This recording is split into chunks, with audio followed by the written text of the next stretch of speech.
Health, and I'm so excited to be here hosting another incredible webinar. So we are so proud of you joining us. While we're waiting, we will start very soon. We do have a poll that we would love you to fill out.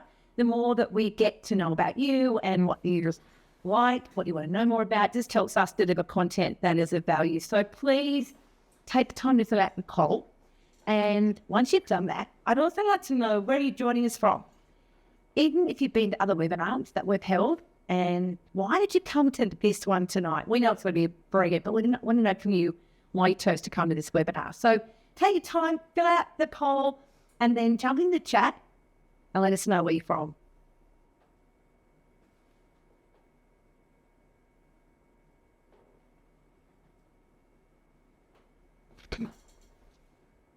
So what's that one? Hillsville is, I'm not sure what that is. Sarah Fent, can you let us know where Hillsville is? Another good time to do the webinars, people jump on and tell us where they're from. And it's pretty amazing that we can be here in New South Wales and then just broadcasting across. And we had Dr. Chris joining us. I'll introduce Letitia from Horseland in a moment. We love knowing where you're from.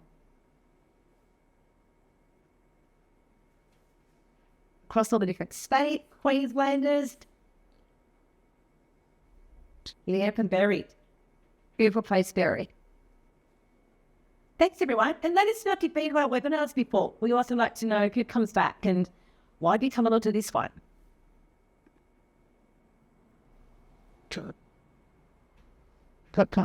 My LSH is a regular. That is great.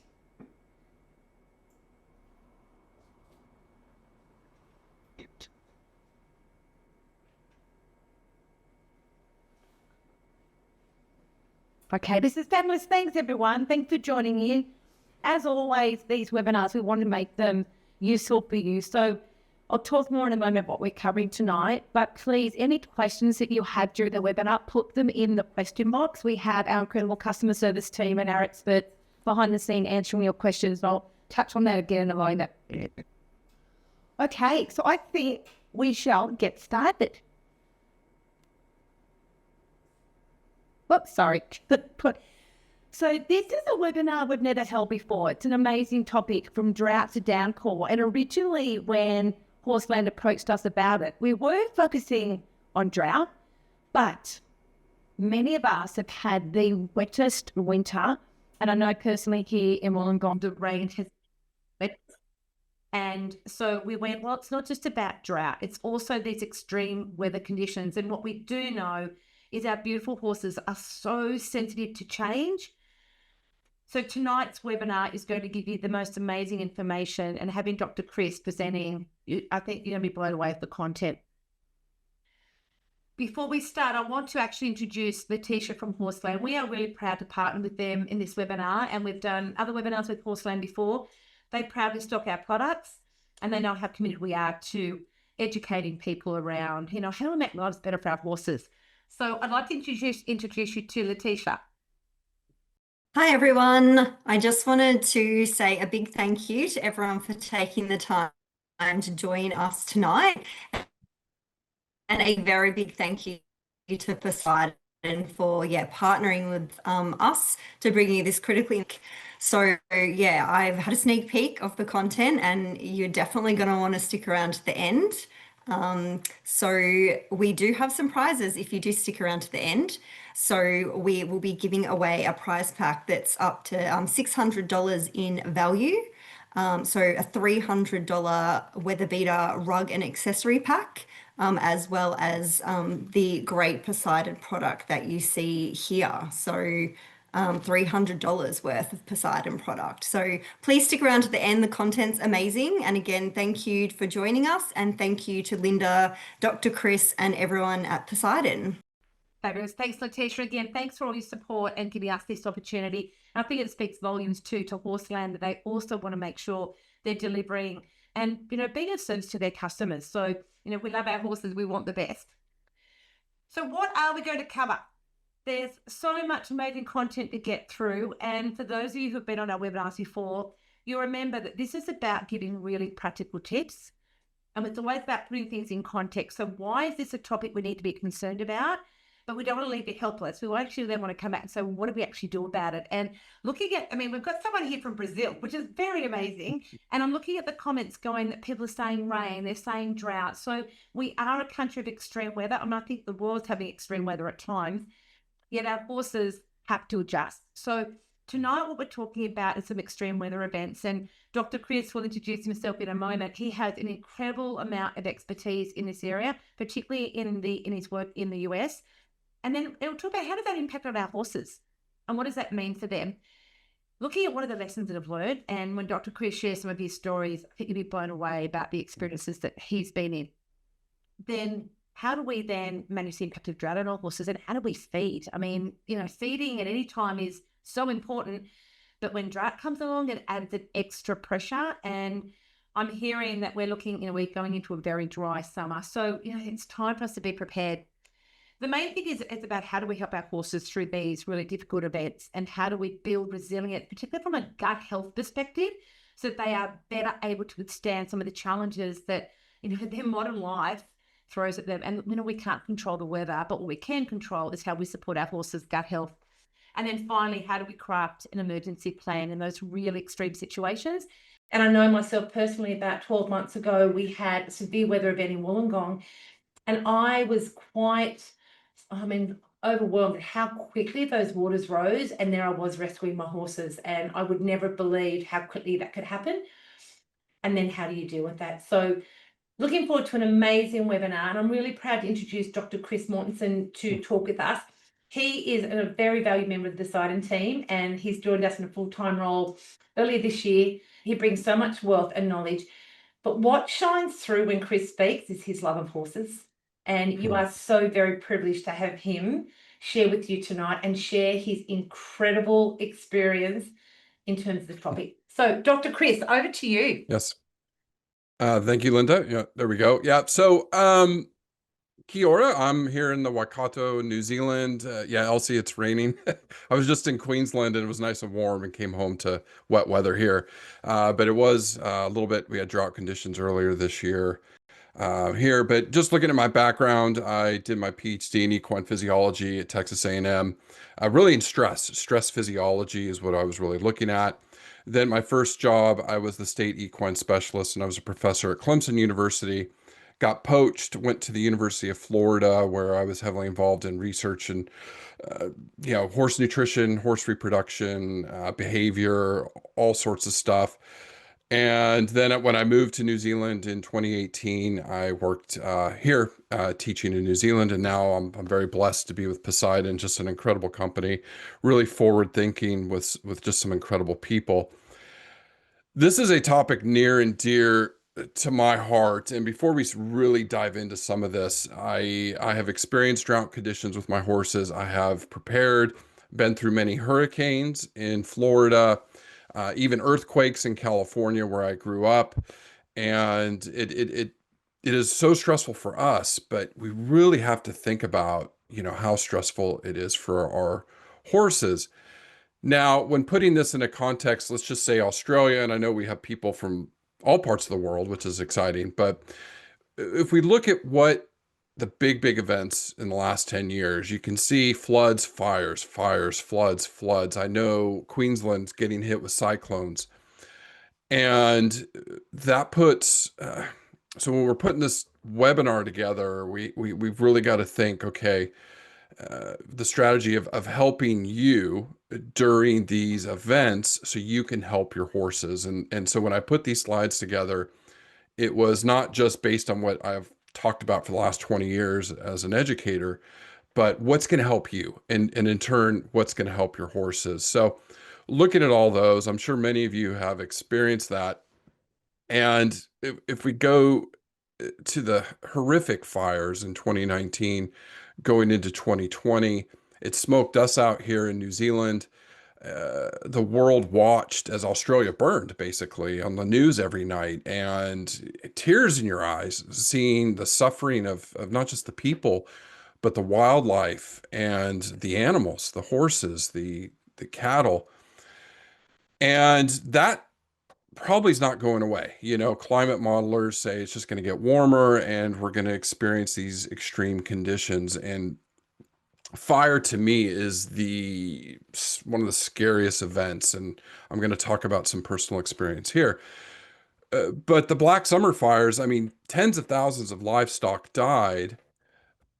But when we look at horses, thankfully that number seems to be a lot lower, where, up to 2,400 domestic horses or owned horses perished in that fire, which is tragic, but not the tens of thousands that you might have seen with, some sheep and cattle and other livestock species.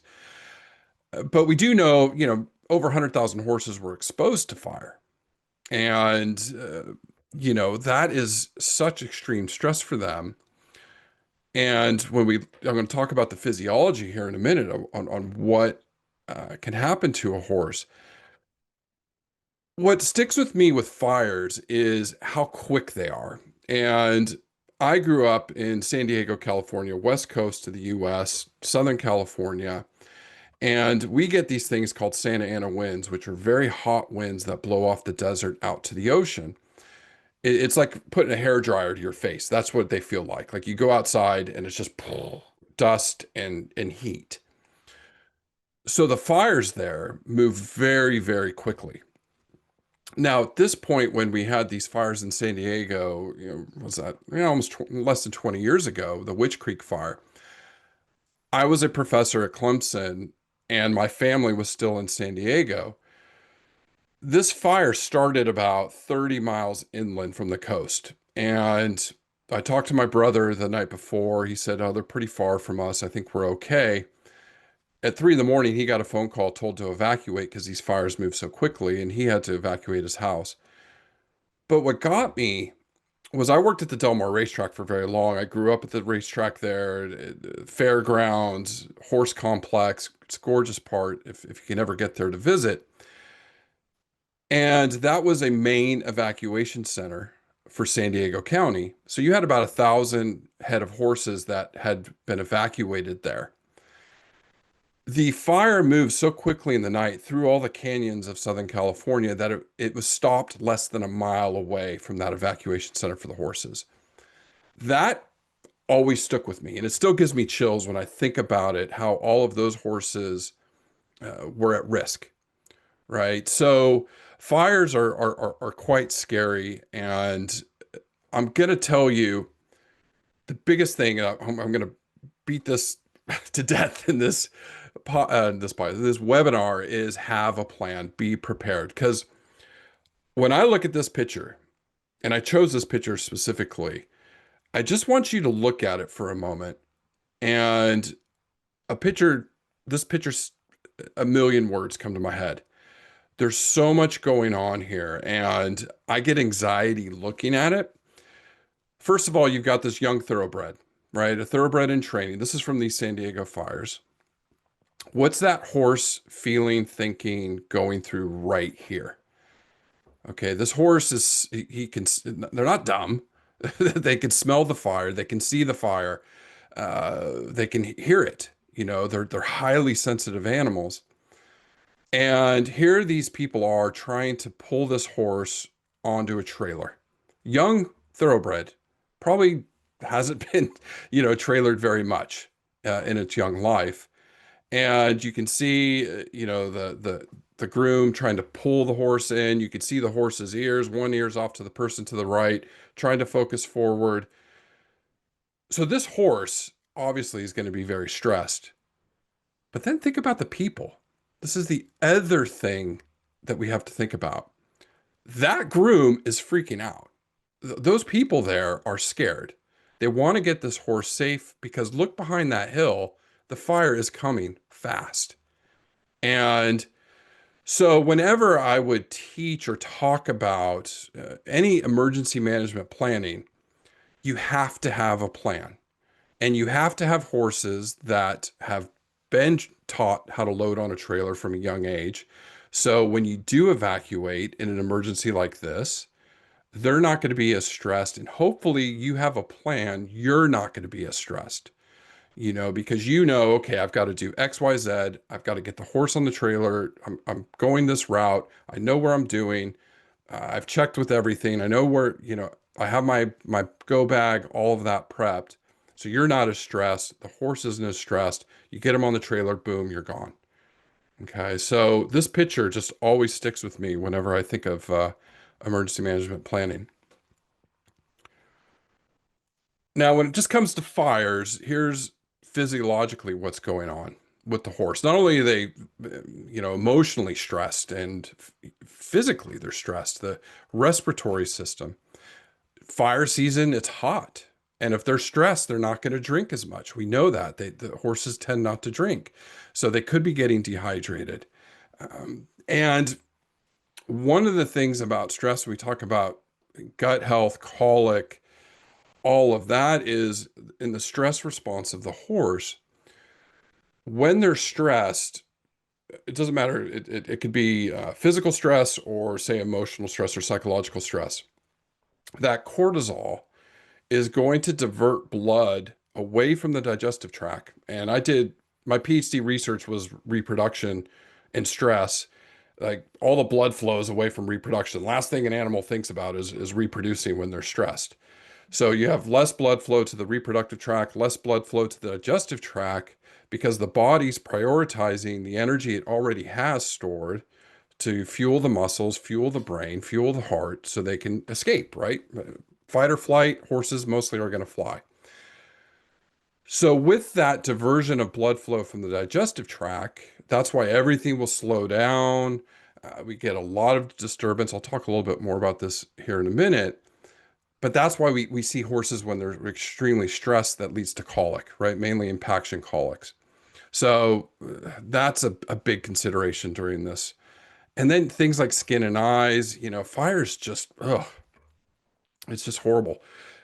Now with colic, we know the two major causes research around the world has shown, especially for impaction colic, is extreme weather events and then rapid changes to the diet. Those are the two major factors that can lead to impaction colic in horses. And then colic, as we all know, as horse owners, is the number one killer of horses under the age of 20. After 20, it's usually old age. But yeah, colic is just something when you own horses, you just have to deal with. And we try to mitigate that as much as possible. So yeah, I kind of jumped ahead a little bit. So not only are we diverting blood flow away from the digestive tract, stress is going to increase acid in the stomach. That's a response. That gut motility slows way down because less blood flow. That microbiome in the hindgut is going to get disturbed with the stress. That's where the gut barrier, we start to see leaky gut. So this is a new common thing now. We're talking more and more in equine nutrition. They're not going to get the nutrients they need. And again, ulcers can be a big issue. We know stress is a major cause of ulcers. Then you get diarrhea. Horse doesn't want to eat. They don't feel good. Their gut doesn't feel good. They don't drink. And that's where you see those behavioral changes. So, Dr. Chris, can I just jump in? Yeah. So I know we were talking about fires and talking about stress, but this slide is talking about any stress event, really, isn't it? So Yeah. it's transport, competition, stabling, all those things. And I know we had a travel webinar a few weeks ago, and I'm sure many people here tonight went to that webinar, that it's just a reminder that stress is such a regular part of our horses' lives now, and it's often relentless and unresolved, which means this impact on the digestive tract is a constant issue. So it's not just linking to the fires. It's like, all the times we put our horses under stress, this is what's going on. Yeah. Yeah. And we're going to talk about it with other extreme weather events. I mean, cyclones, evacuation, the floods that you've all experienced, that all stresses your horse out. And so what can we do to help them get through that event and ensure that, mitigate the chances of getting colic? Because that's where we see, I mean, a thunderstorm rolls through, colic cases go way up. These fires, we see lots of colic cases. Cyclones, hurricanes, we see a lot of colic cases because the horses are under so much stress. So here's something that we like to talk about is using like stress paste and some things that you can consider helping your horse through these stressful events, whether it's travel, because if you're evacuating, you're traveling, extreme weather events. What's in stress-paced, the pre and probiotics, or postbiotics, excuse me, is going to help stabilize the hind gut. I will say probiotics because it does get confusing.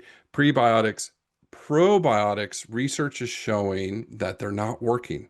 They don't make it through the stomach of the horse. Some research is trying to find ways to encapsulate and make it through that gastric barrier of the stomach. Still not there yet. So pre and postbiotics are really the best strategy to help that microbiome, which now is huge in equine nutrition and human medicine. It has things like betaine, so that's going to help hydrate those cells in the digestive tract. Because again, your horse is probably not going to drink as much, so we need to protect that. Pectin is going to help coat that stomach with that increased acid. Magnesium hydroxide acts like an antacid, so it's going to help neutralize that. Those antioxidants are always important. And then B vitamins, which are, we know helps, the neural system, nervous system. So helps the horse stay a little bit calmer. So if you have this in your go bag, you have to evacuate, or you've got a travel event coming up or something stressful for the horse, you can give it 30 to 60 minutes before. I will say this isn't a calming paste. Now, again, if you go into the literature, calming paste, like say tryptophan, the research is showing that it's not working. And Dr. Temple Grandin, who I got to meet a few times, she's incredible. She did a big study out of Colorado State, and they actually found giving tryptophan actually made horses a little bit more excitable, which, if you go back to that image I showed you of trying to get a horse into a float in a fire situation, I don't want to give them something that's going to make them excitable. I want to give them something that's going to help calm them, that's going to make their stomach feel good. So this is where like a stress pace could step up and help there, because the magnesium, the research has shown, does help horses regulate their nervous system. So you can something to consider for these extreme situations. Again, just some of the benefits of it, that everything I kind of talked about, that nervous system, and really just helping that digestive system, again, mitigate the chances of colic. Because gosh, I've lost horses to colic. I've been through colic surgeries, been in there with those surgeons, are so incredibly talented. And when nothing makes my heart warmer when I see a horse come out of colic surgery and survive and thrive. But then when you have to euthanize a horse on the operating table in the theater, is just, it's heartbreaking. So that's why Linda said, I love horses so much. This is why I'm such a big champion for them, because I only do this to make the world better for them. That's why I'm in this business. My heart and soul is to make the world a better place for horses, and everything I've done in my career, I think, has shown that. So again, great product, a great thing to have in times of emergency. Now let's kind of take it from some of the other extreme weather events. So drought is what we initially were going to just do this webinar on, but we wanted to encapsulate more because, like Linda said, there's been a lot of floods and things like that going on. But droughts, those cyclones, those big storms, all things that you have to be prepared for. And like I said, have a plan. That is the most important thing, because if you're calm, your horse is going to be a lot more calm when you have a plan. If you don't have a plan and you're reactive and you're stressed out, and I've done this, especially in my younger days, trying to catch horses, I'm stressed out.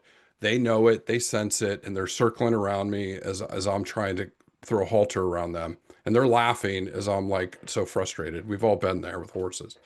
So if you're calm and you have a plan, then you'll be better prepared to help your horse. Caveat: your safety is always the most important. I know the love of a horse. I've helped give birth to a couple hundred foals in my academic career, and when they come out of the mom and you watch that bond, and then you raise them, and then you train them, and then you see them off at sales, you love them so much. But don't put your life in danger. Just don't. And always put your safety first. So I've always said that from day one, talking about this. If you're in an unsafe situation, you get out of it. And I tell you what, these horses, they're smart. They've survived for millions and millions of years. They will probably find a way to escape where you may not be able to. Okay. So, like, going back to that fire situation in San Diego, I used to have an image where people spray painted their phone numbers on the side of the horse and let them go because they couldn't get out in a trailer. They were trying to save their own lives, and the horses, found their way out, and they were reunited with their owners. So, those the horses are very, very smart animals, and they're survivors. Okay. Dr. Chris, there's some great Yes. tips coming up in the comments about being prepared. John's just mentioned the RFS have a brochure about horse care during bushfires.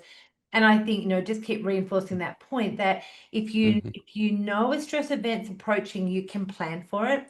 And there will be times perhaps when things catch you unaware, like the floods at my property. It was so quick and there wasn't the warning, but mostly we do have we know there's going to be a big storm coming up, or I know we're talking about drought. Drought's different. Drought's preparing more long term.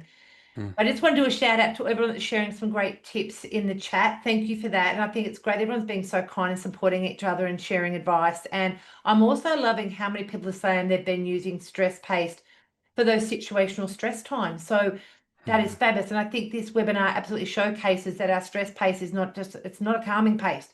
It's about Mm. acknowledging all the things you've said. So anyhow, shout out to everyone that's jumping in on the chat. And just a reminder, put your questions in the Q&A because we will answer those.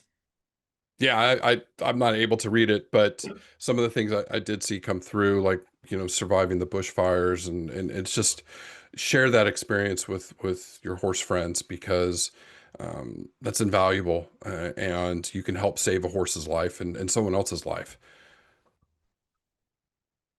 So let's switch gears a little bit and talk about drought, because it's something we all have to be prepared for.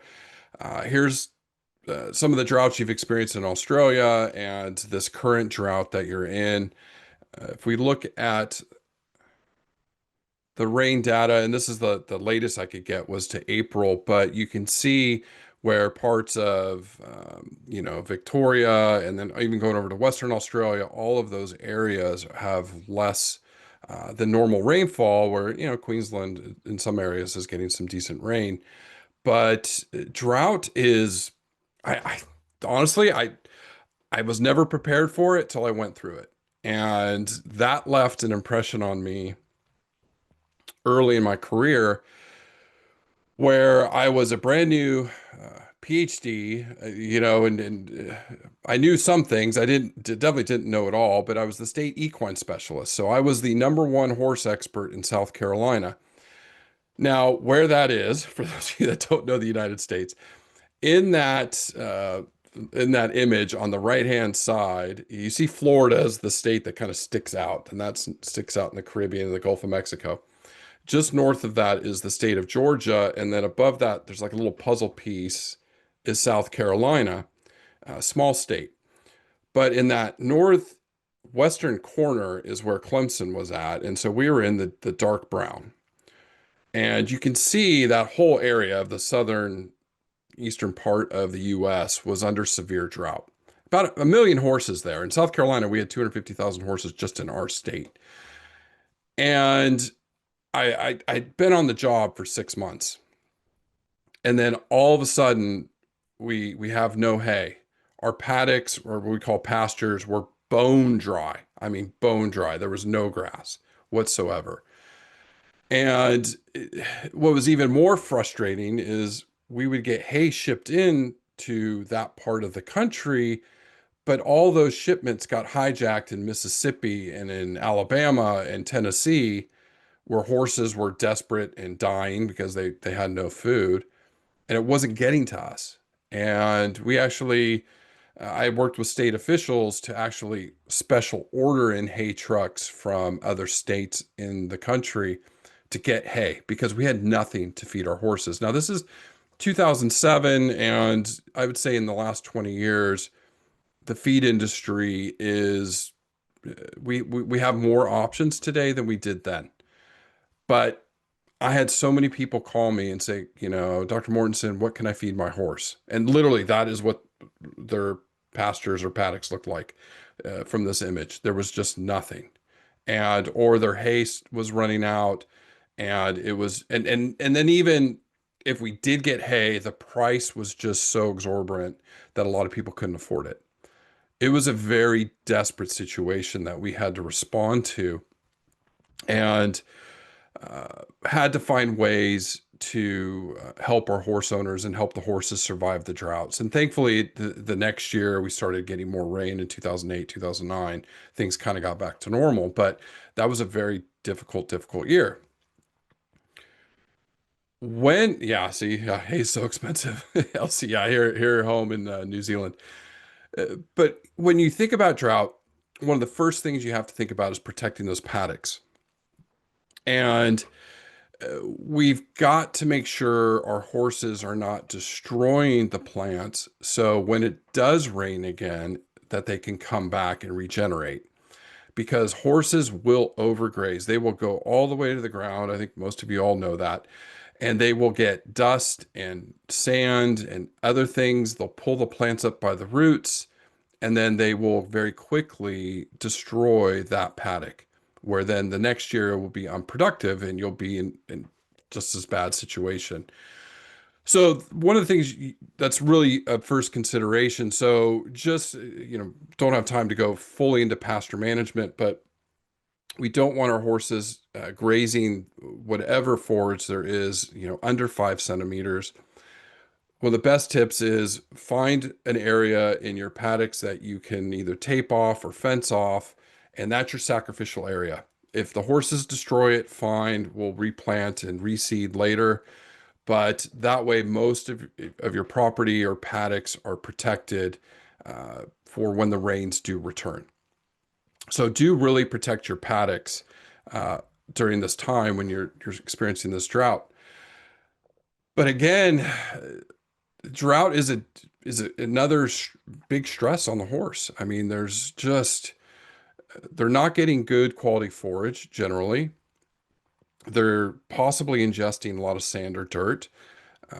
They're going to be hot because it's drought's usually accompanied with a lot of heat, so they could be dehydrated. That's going to impact their physiology, hoof and skin health. And then mycotoxins, you do get a little bit of rain, they explode. So there's all these things that can really impact your horse during that time. And I think your biggest, and probably I'm sure most of you that are listening that are under drought right now, this is just really tough. It's finding quality forage or no forage. And what happens if you can't get hay? And that's what we ran into when we had that big drought in the United States. Really, you've got to get strategic. You've got to think, if you do have hay, how am I going to stretch this as long as I can? The absolute minimum of long stem forage that you could probably get away with for survival. This is not generally feeding a horse. Generally, it's 2 to 2.5% of their body weight per day is ideal for a horse in forage. But the bare minimum in emergency situations is 1% of body weight per day. That's not much. That's 5 kilograms of hay a day for a 500 kilogram horse. But we need to find other ways of providing fiber. We can't just let a horse survive on that. The horse will starve. They'll go into starvation mode.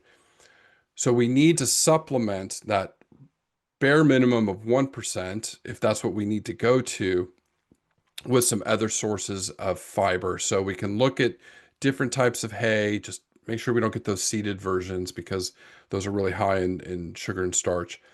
Beet pulp, lupins or copra meal. Again, they're higher in energy, so you can add it as a fiber source to help stretch it out a little bit, but not too much. And then I'm going to talk about a complete or senior feeds. This was something that in 2007, we really didn't have many varieties available back then. This is your absolute, I have no feed for my horse. What can I feed them? Well, this you could try to transition them to this through this period until you can get some long stem forage. Sometimes horses that have really poor teeth, have older senior horses, we can put some senior feeds in there where they're really high fiber. So prides and high gain, they have some very high fiber feeds. I mean, greater than 15% crude fiber, somewhere in the 30% range. That's something you can add, and I'll talk about transitioning the diet, but that can help stretch your hay supply, especially in those really desperate situations where you're having trouble getting hay. Saying all of that, one of the things, this is again why you have to be strategic, especially in times during drought. You cannot change the diet quickly on the horse. You want to avoid that at all costs if you can, because again, going back to colic, a quick change in diet is one of the major reasons we see horses with colic. The diet got changed on them too quickly. Their digestive system, again, digestive health, didn't have time to adjust. Those hindgut microbes were used to eating a certain type of feed, and then all of a sudden you switched it on them, and that's where we get digestive upset and colic.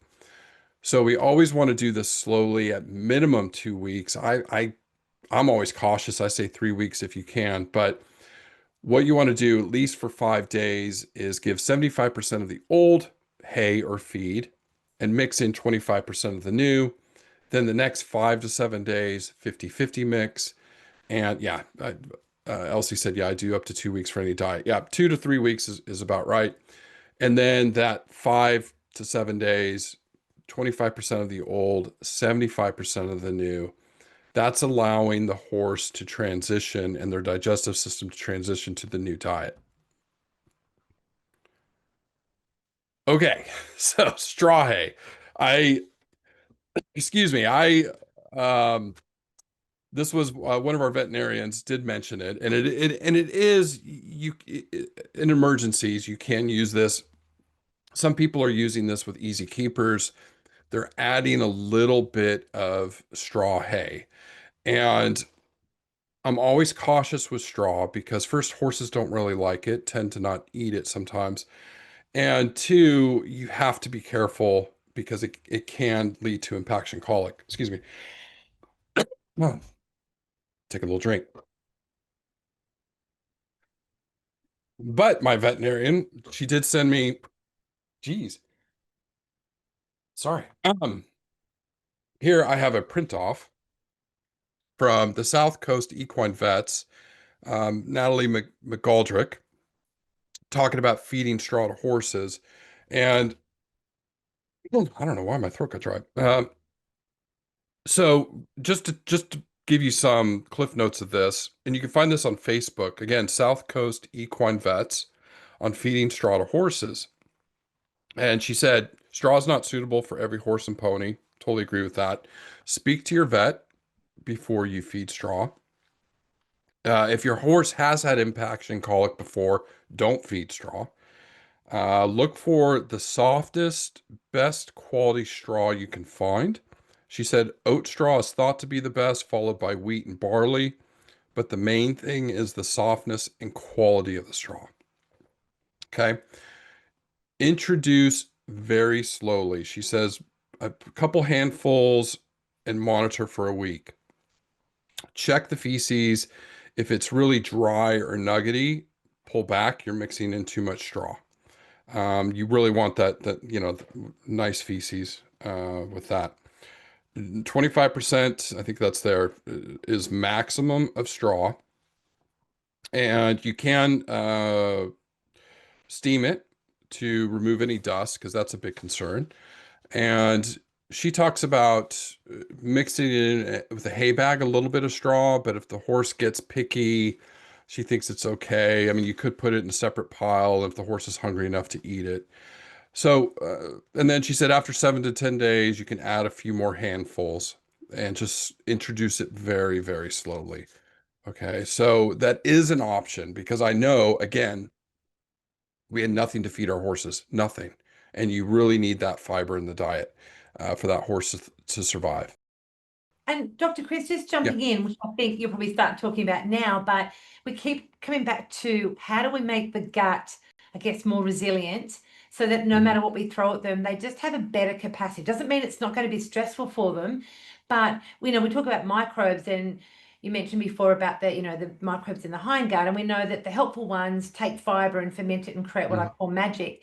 So we just want Mhm. to have as many of those as possible so that when they have got to cope with stressful things like bringing in straw or sudden changes of hay, they've just got a better capacity. And Yeah. again, that's when I would recommend bringing in stress paste. I just want to do a shout out. I think it was Cara that mentioned that she'd spoken to her vet about using stress paste for traveling a young horse.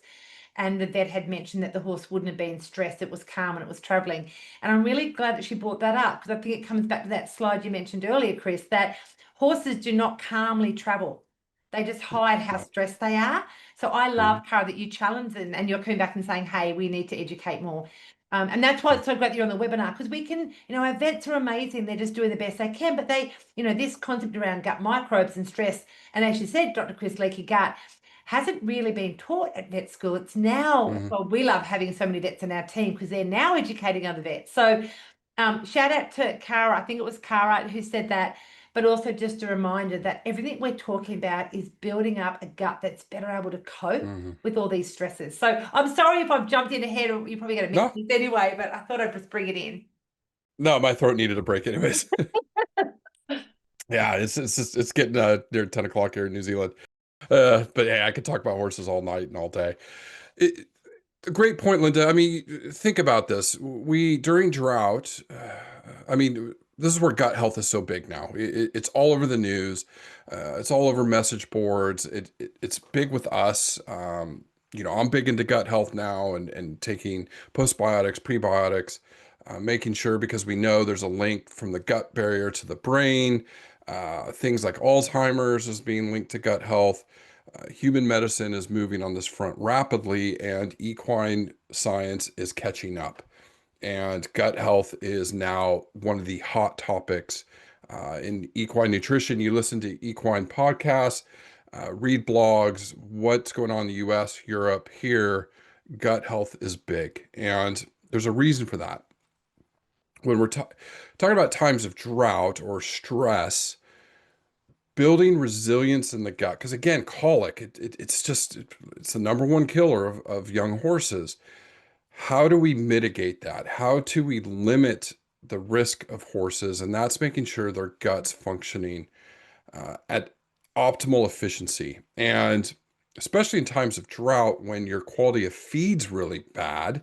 I'm reading things like moldy hay, never feed moldy hay. But yeah, that's great discussions going on over here. How do we get the maximum nutrients out of that so the horses are utilizing it to survive and thrive? And so that's where, some of these products come in with gut health. And just briefly going to go through this, and then we're going to jump to creating an emergency management plan. But looking at buffering the stomach, making sure that hind gut is good, helping the horse digest its nutrients, that mycotoxin support, and that gut lining for leaky gut and all these other things. So what's in EQ and HP is red marine algae. Again, these are all science-backed, multiple studies on research looking at these ingredients, helping buffer the stomach, and also giving that horse some magnesium so that nervous system support. So you have multiple things going on here, but again, this is trying to mitigate ulcers and other digestive upset issues. We're providing enzymes in it to help, carbohydrates. One of the things that we know can happen is if any of that sugar starch gets to that hind gut, that can lead to hind gut acidosis, that can lead to die-off of these fiber-loving bacteria, which then can be absorbed in the bloodstream, can lead to things like laminitis. So the reason we include it in this product is helping the horse hopefully digest all of that sugar and starch before he even has a chance to get to the hindgut. HP has phytase, which helps it with mineral utilization, so helping the horse there. Then we've got all of these amino acids that again are proven scientifically at the levels that we're feeding them, that they're helping that gut support, the lining of the digestive tract from, excuse me, the small intestine to the hindgut. So all targeted for that. And then we talk about these postbiotics, which is very well studied with research. I want to jump to the True Equine. This is probably one of the best products on the market that is scientifically proven to help regulate the microbiome in the horse. They have 17 peer-reviewed studies. Many of my colleagues have done research in this area back in the United States and in Europe and in Australia, where they've looked at the microbiome, because again, that's the big hot breaking stuff in science and equine science. And the postbiotic is actually keeping those fiber-loving bacteria at proper levels. And that lactic acid producing bacteria that love sugar starch, we still need them in there, just not at high levels. So it's True Equine is really helping keep that balanced, and it's a great product. It's just such a good product. Dr. Chris, can I just jump in and let you get a glass Yeah. of water again? I just wanted to, at the webinar we had recently, I spent some time clarifying what is digestive EQ compared to digestive HP. And just to give context, we spoke earlier about the impact that stress has on our horses. And just because we can't see it having an impact doesn't mean it's not, and all those changes that are happening. So what we now know is that digestive EQ is an absolutely brilliant product for most horses, but there are some horses that are under more continual stress that need a higher level of support. Both products have the same foundation, the same layered approach, the same brilliant evidence, science-backed ingredients. But it just means if your horse is under more stress, if it's traveling a lot more, if it's competing a lot more, perhaps it's stable, it may have an injury, the more continual, unrelenting stress, digestive HP is a great choice. Otherwise, digestive EQ, and you can use stress pace situationally. So if you're like me, I've got my beautiful horse Brave. He hasn't really left my property for, probably 10 months. So I could have him on EQ and then just use stress pace when I go out. Whereas my daughter, who's competing, her horse would be on HP. So I just want to clarify the difference between the two. This is a world first that we've said, yes, absolutely your horse needs to have a gut product, but there are differing needs. So just wanted to explain that. We're getting a lot of interest in digestive HP. It stands for high performance, high performing gut supplement. It's not just for high performance horses, it's horses that are under that constant stress. We know stress is really, really damaging. So I just wanted to explain that. Again, if you have any questions about that, put them in the chat and we can certainly talk more to you about that. But I know a lot of you love EQ and it is a great product, but now you've got stress pace to add to the mix. Anyway, back over to you, Dr. Chris. Thanks for jumping on that. And then just finally, mycotoxin support in there, because especially in, like I said, in drought, when it starts raining again, those are going to proliferate. But non-polar and polar mycotoxins with what's in HP and EQ. Okay. Wanted to throw this in here too. Psyllium husk. So in drought, like I mentioned earlier, horses could be ingesting sand and dirt, and knock on wood, I've never seen a sand impaction colic, but I lived in Florida where it was fairly common. And psyllium husk is one of those things that can help swell in a gel and remove it. It's a short-term solution, though. If we feed it daily, the research is showing that it loses its efficacy, meaning it won't be removing that sand. It's still a good prebiotic, but so really this is something in our repertoire, especially during drought. If we're concerned about horses ingesting a lot of sand, we can add this. You can talk to your veterinarian about it, and they can help clear out some of that, so you can lessen the chance of getting that impaction colic. Okay. All right. So let's get to planning some of these other things that come up. And again, one of the leading causes of colic are these extreme weather events.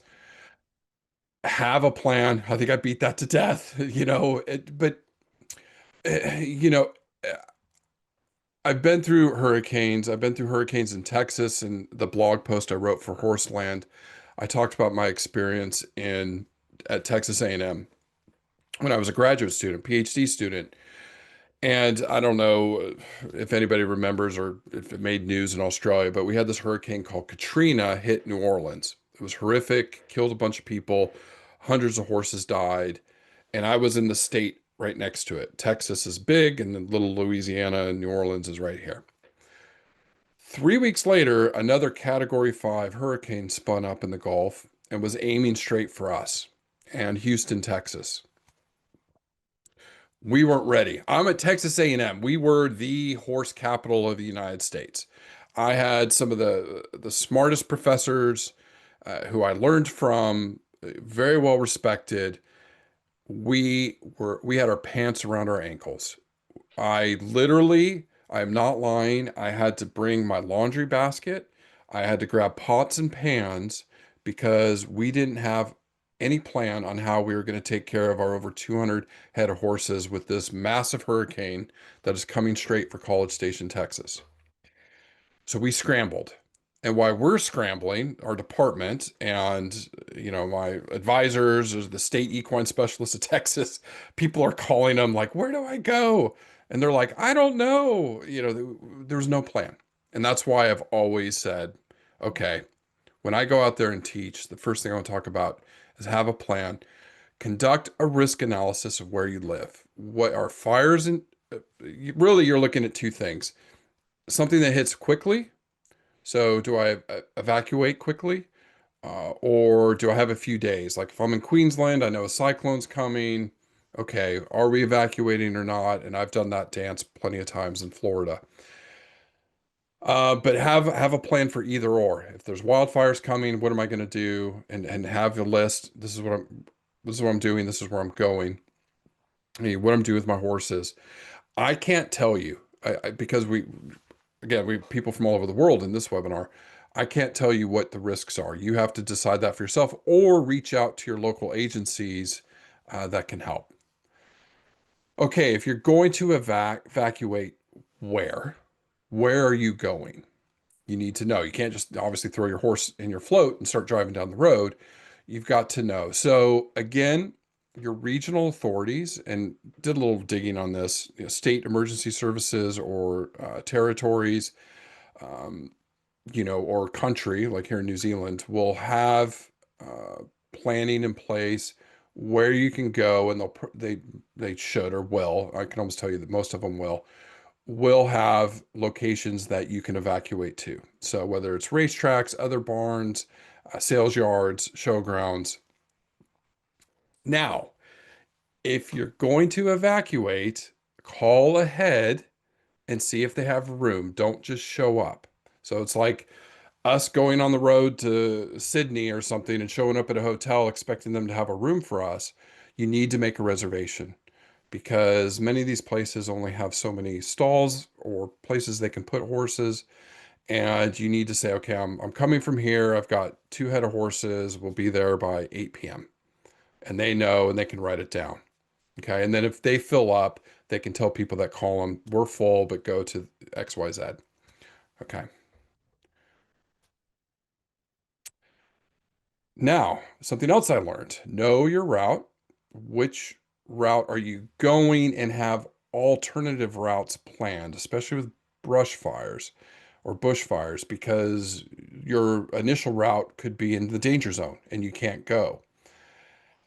The other thing, this Hurricane Rita in Texas that really stuck with me, and the state learned this lesson, but as people evacuated from the coast, from Galveston, Texas, Houston, Texas, the highway was a bumper to bumper traffic jam. Literally, people waited the last minute. Now, for those of you in Queensland, cyclone season, it's hot, it's wet, it's muggy, it is miserable.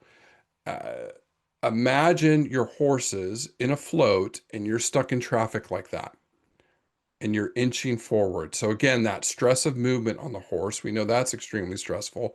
It's hot, so the float's going to be extremely hot. That horse is going to be stressed, right? So one of the things you can consider, especially in cyclones or if you have some warning, is get out earlier rather than later. because you don't want to get stuck in the traffic. It's miserable, not just for you, but especially for our horses. So some things to consider: feed and water. So again, in your go bags and in your planning, okay, do I have enough feed for 3 to 5 days? Can I bring water? Because water does change. Uh, in case your horse gets to the new facility, doesn't like the taste of the water, you at least have water from home that they're used to drinking.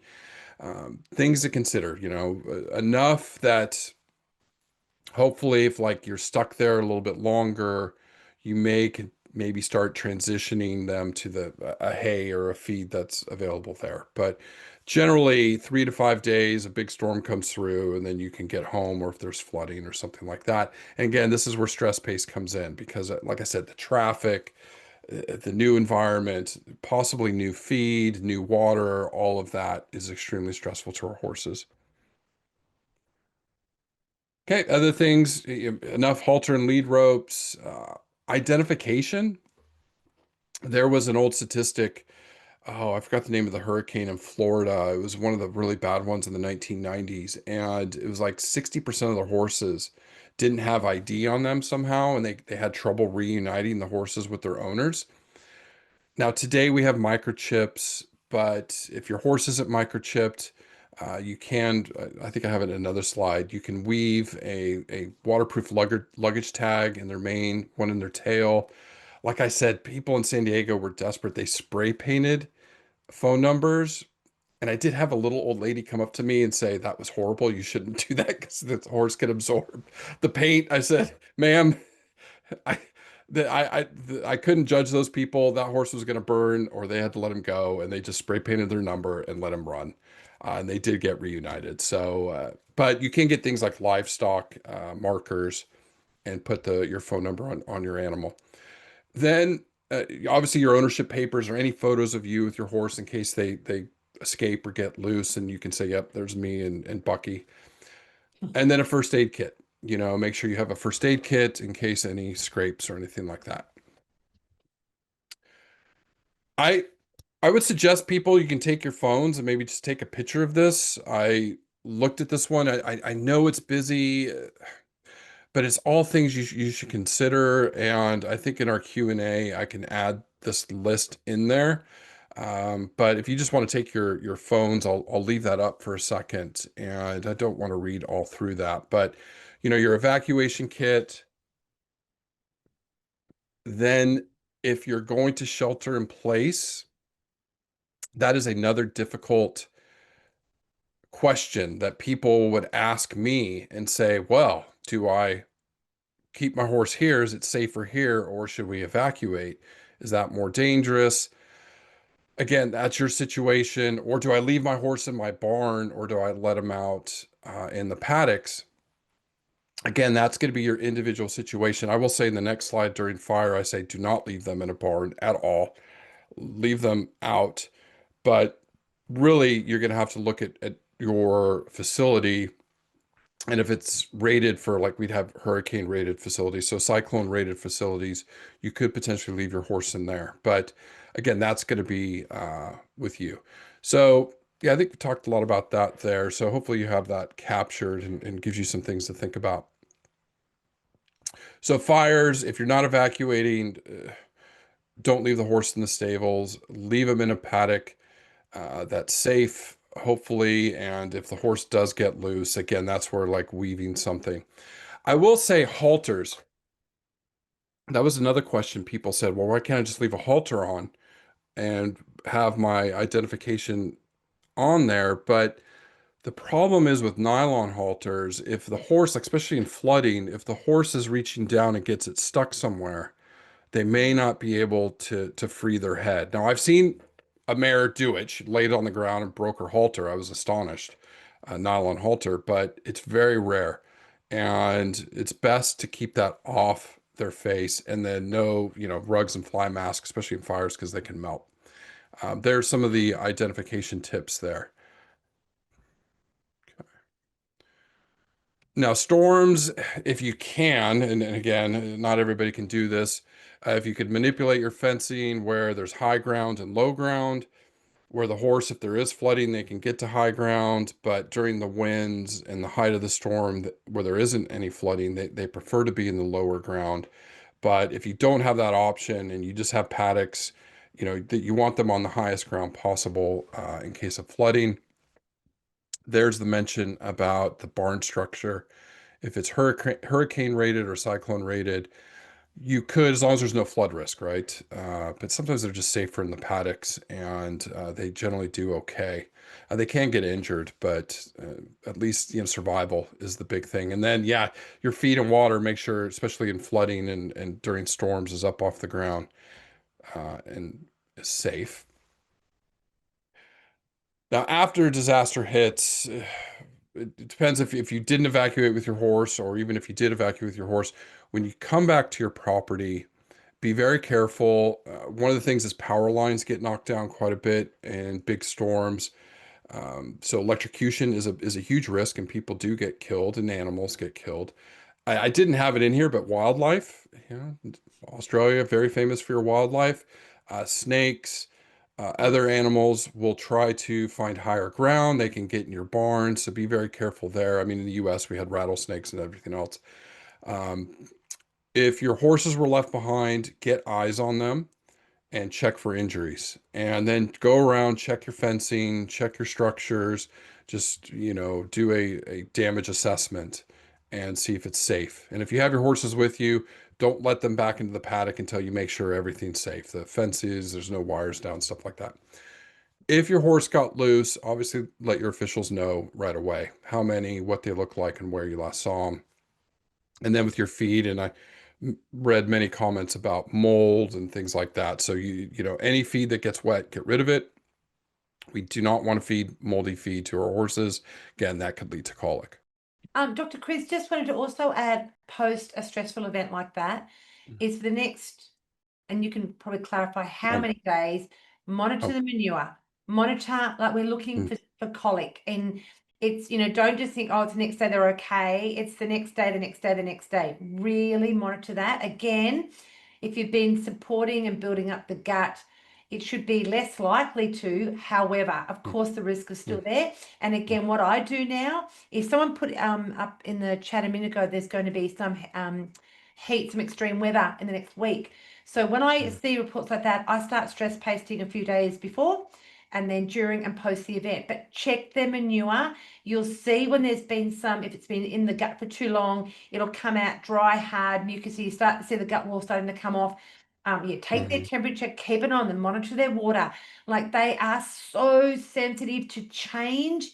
These microbes do not cope well. And once the good guys die and the bad guys take over that make lactic acid, it just becomes catastrophic potentially. So know they're normal. And, talked about preparing before, Chris. Know they're normal. What does their poo normally look like? Well, how many manures do they mm, normally do? How much do they normally mm, drink? Like, what's their temperature? And then monitor it really, really closely. And it's really interesting. Any post event, I love watching my horses and see what they're eating. And that's when I see them eating bark off the tree, and they eat the leaves and the sticks. It's like their microbes are just screaming for some sort of fiber. mhm. But, know they're normal and really monitor from a gut health point of view, because even though you're through that first stage, colic is a real risk. Yeah, yeah, it's a huge risk. It just is. It just is. It's something that we learn in Pony Club. It's uh, ages ago. I mean, I'm old. I'm long on the tooth, and I remember learning that like early on with your horses. This is the number one thing that can kill your horse. And it basically was just diet transition. But now today, here we are, a few decades later, and we know what we're feeding our horses is so critical. And equine nutrition has changed so much in 20 years since I've been involved in doing research. And we're very lucky today or the horses are luckier today than yesteryear, when we just fed them like I was feeding straight corn. 25 years ago, here's your corn. And I just, can't even imagine doing that today. Okay. In summary, I'm sure everybody's kind of already read that. Identify the threats, plan, plan, plan, plan. That is the biggest takeaway from today's webinar. And support your horse pre-emergency. You can get that gut healthy so they withstand that stress and get them through it. and and survive and thrive. That's what we're always thinking about with our horses: survive and thrive. Oh, Dr. Chris, there's been so much amazing information, and I'm really proud to be part of this community when I'm looking again at the chats, and because I'm not presenting, I get to watch what everyone's writing. There's so many kind comments to each other and people supporting each other, and some really great advice people are giving, and I'm loving that people are understanding the importance of the gut. And if we think about the ones that we can plan for, if we do know there's drought, if we're in drought or we're coming into drought, go and have those honest conversations with your hay supplier. Like, what's the reality? And don't wait to the last minute to suddenly start bringing in another type of fiber source. Start prepping now for that, which would mean choosing the gut supplement. If you are, changing your hay, use stress paste, build up the resilience now and have a plan. Don't wait. And we are very lucky that there's so many different fiber sources on the market.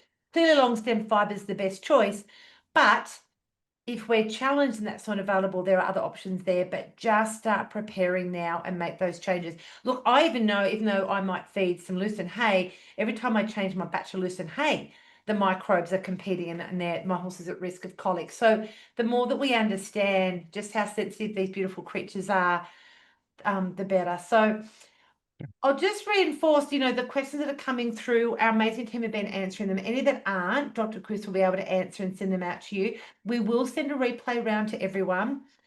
And there's also a post-webinar poll. I'm going to hand this over to Letitia in a moment, who she's going to call out the winner of the prize.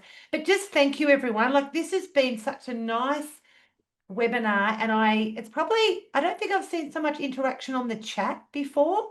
So this has been absolutely brilliant. And again, for all the people in there saying they love our products, thank you. Like, we're very proud of what we're creating. And this webinar tonight, bringing someone with Dr. Chris's experience, and as you can see, he just loves his horses. Gosh, we're lucky. It's really, really great. So thank you for joining us. Letitia, I'll hand over to you. Just make sure you fill out the post-webinar poll, and then let's find out who is the lucky winner. Yeah, thank you. That was really interesting. I learned a lot in that hour. So thank you, Dr. Chris and Linda. Yeah, it was really nice to see all the comments and advice that everyone was sharing in the chat. So thank you to everyone for sticking around. I can see, we actually grew in numbers as that hour went on, so that was good. We didn't lose anyone, we gained people. So thank you to everyone who joined. And as Linda mentioned, if you obviously did miss the start, we will send the recording out so that you can obviously watch the bits that you perhaps missed at the start, particularly for those who were joining us from other states around Australia or internationally as well. So again, thank you. Now on to our prize winner. So the person who has won is Brooke Wilson. So congratulations, Brooke. Thank you for staying with us for this time. And you will be winning $300 worth of Poseidon product, as well as $300 worth of Weather Beater rugs and accessories. So we will be in touch to organize those for you. So thank you to Brooke, and thank you again to everyone. And thank you so much to Dr. Chris and Linda for all of your great advice. Now, we do have a special offer. So we have our big annual Horseval sale, which starts tomorrow in store. It is also online if you can't get to a Horseland store, but this 20% off store wide. So there will be 20% off the Poseidon product, all the Poseidon product. And that is for tomorrow, Friday the 10th, and Saturday the 11th of October. So if you liked anything that was discussed in the webinar today, go grab it in the next couple of days from Horseland. Thank you so much. Thank you, Letitia. And again, shout out to Horseland for partnering with us. I would love it that if you go into the Horseland store tomorrow, you let them know that you joined the webinar.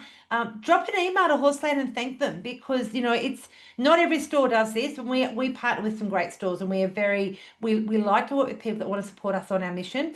We do things differently at Poseidon. We will only offer you the best products, the best education, and our webinars are a reflection of that. But it'd be really nice for Horseland to hear about it, and give a shout out to Letitia too, who has joined us and has been part of this. So Also, big shout out to my team behind the scenes. I've got some of my team sitting here in the office late at night, and Dr. Chris is here from New Zealand. Again, lots of thanks to everyone. We're just so grateful to work with you all. And again, Dr. Chris, thanks for being incredible and providing so much information, everyone. Did you want to say anything else before we sign off? No, just thank you, everybody, and please keep those questions going, and I'll get to them, and we'll get back to you very quickly. Just have a plan. That's my biggest thing. Have a plan. Absolutely. We'll just leave the Q&A up for a little bit longer and make sure that everyone's had a chance to drop those in there. And again, thanks for joining us. Have a great night, and we'll see you at our next webinar. If you have any ideas about webinars, send them through to us, because we love to talk, and we love to educate, and we love to inspire. So thanks, everyone. And thanks again, Letitia.